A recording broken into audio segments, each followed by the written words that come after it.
Assalamualaikum warahmatullahi wabarakatuh. Saya Adela Irvena Siregar dari Prodi Vokasional Informatika semester 2A. Di sini saya akan mengajukan beberapa pertanyaan kepada salah satu tenaga pendidik di Sekolah Dasar Islam Terpadu Darul Hasan. Assalamualaikum warahmatullahi wabarakatuh. Perkenalkan, nama saya Eka Putra Pandasoran Siregar. Saya merupakan seorang guru dari SDIT Darul Hasan Kota Parang Sidimpuan. Baik, sebelumnya kami hormati Bapak Ibu dosen IPTS Institut Pendidikan Tapanuli Selatan. Pada kali ini saya akan menjawab pertanyaan yang diberikan kepada saya oleh Bapak Ibu dosen sebagai tugas dari Ananda Adela Irvena Siregar. Baik, alhamdulillah saya merupakan seorang guru kelas 5 SDIT Darul Hasan Kota Parang Sidimpuan, dan saya merupakan alumni terakhir dari sekolah ataupun STKIP Tapanuli Selatan. Baik, pertanyaan yang pertama yaitu bagaimana pendapat seorang guru mengenai profesionalisnya sebagai pengajar. Tentunya sebagai seorang guru harus memiliki tingkat profesionalisme yang sangat tinggi. Tentunya dalam hal mendidik peserta didik, tidak hanya memberikan ilmu semata, ataupun tidak hanya mengajar semata, namun seorang guru tentunya dituntut untuk melakukan pendidikan dan memberikan ilmu pengetahuan dan memberikan contoh yang baik agar peserta didik mampu meniru orang-orang yang sangat dihormatinya. Karena peserta didik ini sangat mudah untuk meniru orang yang dihormatinya. Bahkan dalam pengalaman saya, yaitu ketika mendidik anak SD kelas atas, bahwasanya mereka ini peserta didik lebih patuh terhadap apa yang diperintahkan gurunya dibandingkan orang tuanya. Maksudnya begini, ketika peserta didik atau murid sampai di rumah, peserta didik kemudian belajar mandiri. Maka ketika orang tuanya bertanya, caranya sebenarnya begini nak, maka si anak itu dengan akan menjawab, tapi kata bapak atau ibu guru saya di sekolah. Nah, dari contoh tersebut dapat kita simpulkan bahwasanya peserta didik tersebut lebih mudah ataupun lebih condong terhadap pendapat yang diberikan oleh gurunya dalam hal belajar dibandingkan dengan apa yang diberikan oleh orang tuanya.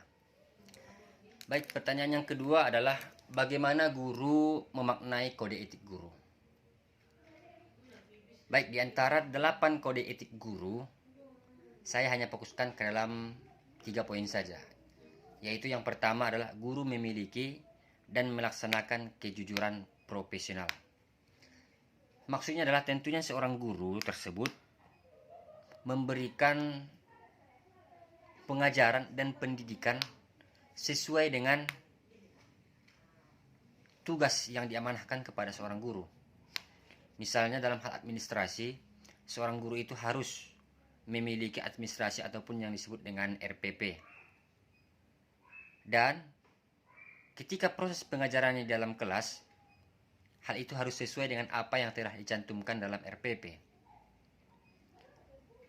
Sungguh tidak profesionallah seorang guru apabila dia masuk ke dalam kelas tidak memiliki RPP, tidak memiliki persiapan, tidak memiliki bahan dalam hal mengajar. Tentunya seorang guru harus memiliki kejujuran profesionalisme sebagai seorang guru, di antara lain memiliki administrasi yang lengkap, bahan yang ada, dan materi yang akan diberikan kepada murid ataupun peserta didik. Kode etik yang kedua adalah guru memperoleh informasi tentang peserta didik sebagai bahan melakukan bimbingan dan pembinaan. Kode etik yang kedua ini menerangkan bahwasanya seorang guru harus mempunyai informasi tentang peserta didik yang akan dididiknya sebagai bahan pertimbangan untuk bimbingan dan pembinaan. Maksudnya adalah sebagai seorang guru harus mengetahui informasi mengenai peserta didiknya.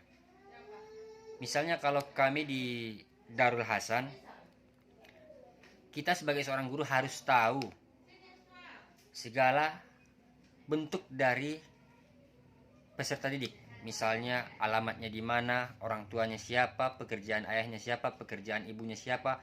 Bahkan secara psikologis, seorang guru pun harus tahu bagaimana tentang kondisi peserta didiknya. Kemudian, di samping itu, seorang guru juga harus mengetahui bahwasanya ada 3 karakteristik peserta didik.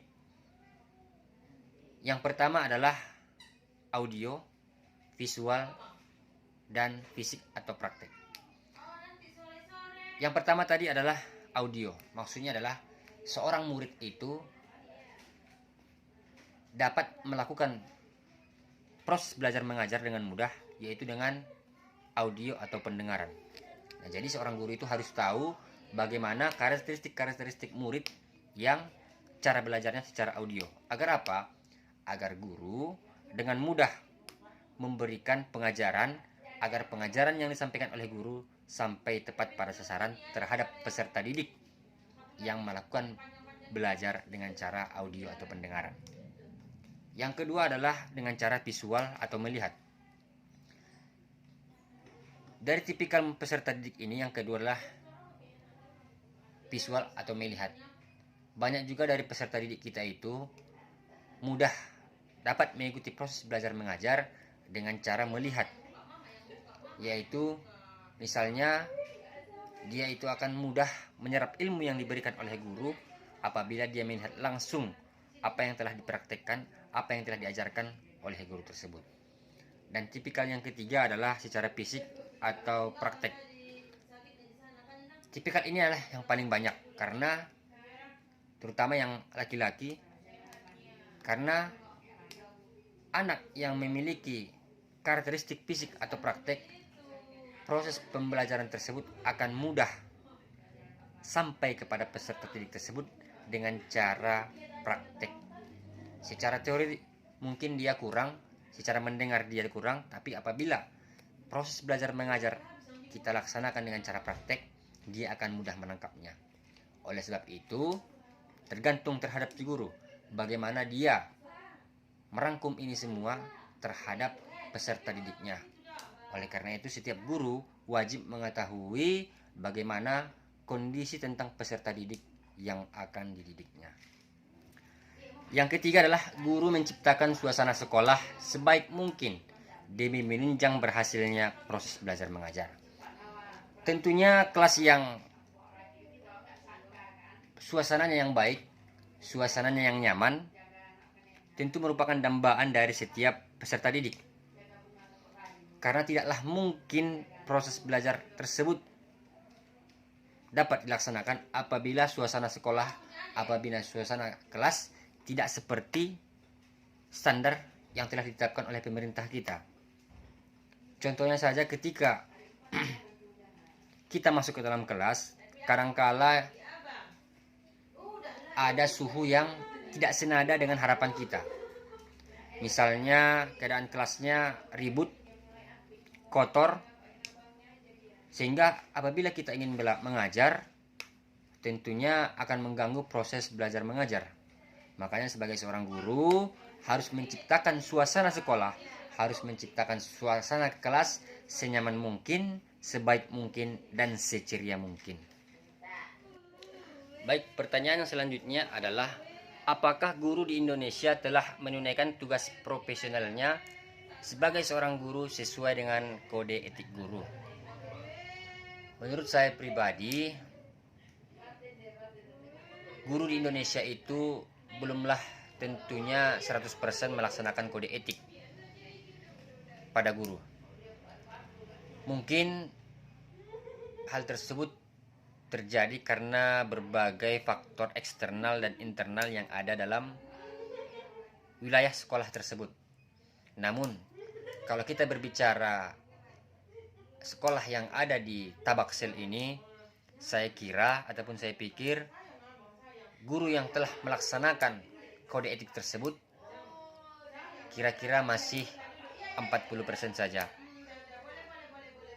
Hal itu disebabkan oleh adanya faktor eksternal dan internal yang ada pada guru tersebut.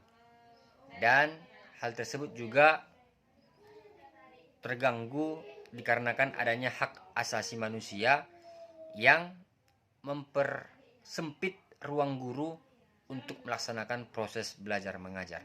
Sehingga saya simpulkan bahwasanya guru di Indonesia belum tentunya melaksanakan atau melakukan kode etik guru sesuai dengan kode etik tersebut. Pertanyaan selanjutnya adalah sejauh manakah seorang guru menjalin kerjasama dengan orang tua dalam menjalankan profesinya?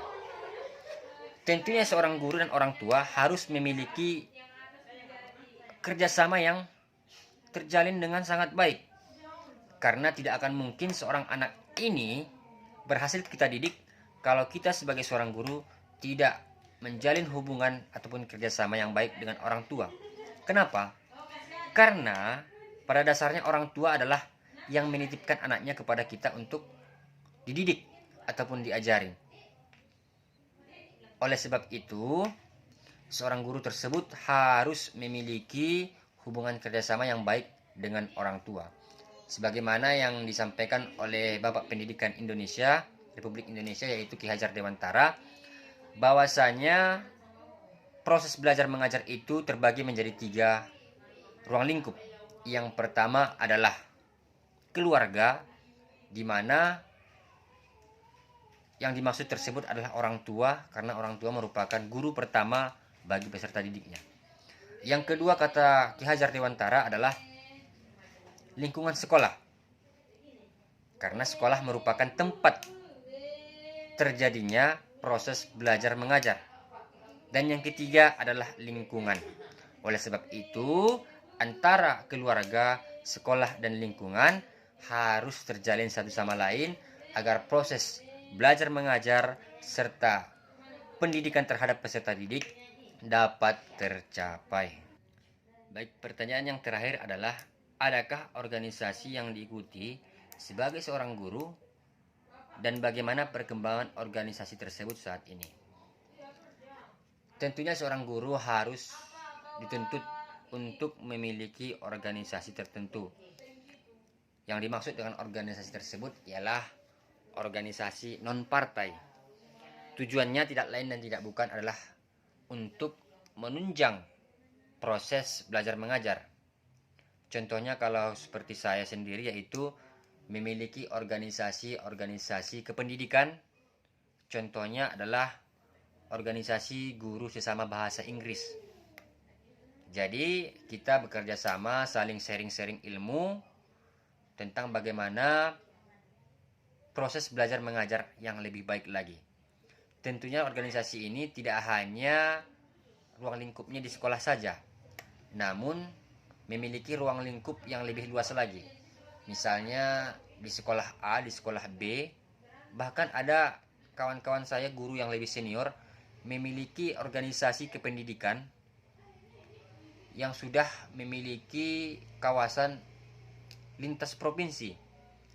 Karena mungkin kawan saya tersebut atau rekan saya tersebut merupakan seorang guru yang sudah lama berkecimpung di dunia pendidikan, sehingga memiliki jaringan ataupun organisasi-organisasi kependidikan yang sangat luas.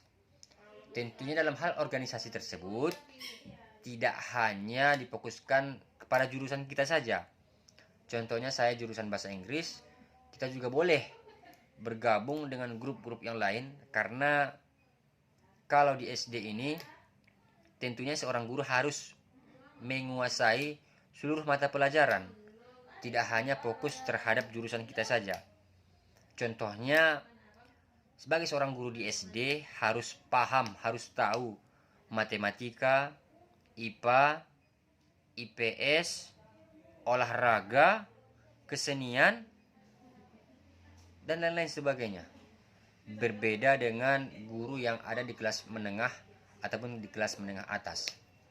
Nah, jadi kesimpulannya adalah seorang guru itu harus memiliki organisasi kependidikan yang bertujuan untuk meningkatkan ilmu pengetahuan demi terlaksananya proses belajar mengajar yang lebih baik lagi.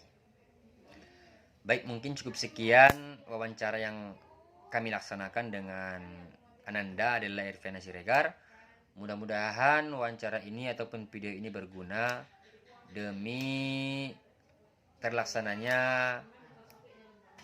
tugas dari Ananda Adela Irvena Siregar di sekolah IPTS Institut Pendidikan Tapanuli Selatan.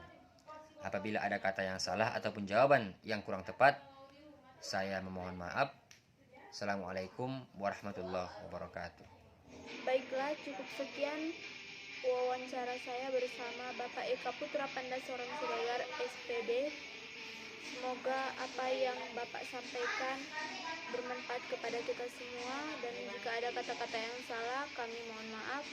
Assalamualaikum warahmatullahi wabarakatuh, dan terima kasih.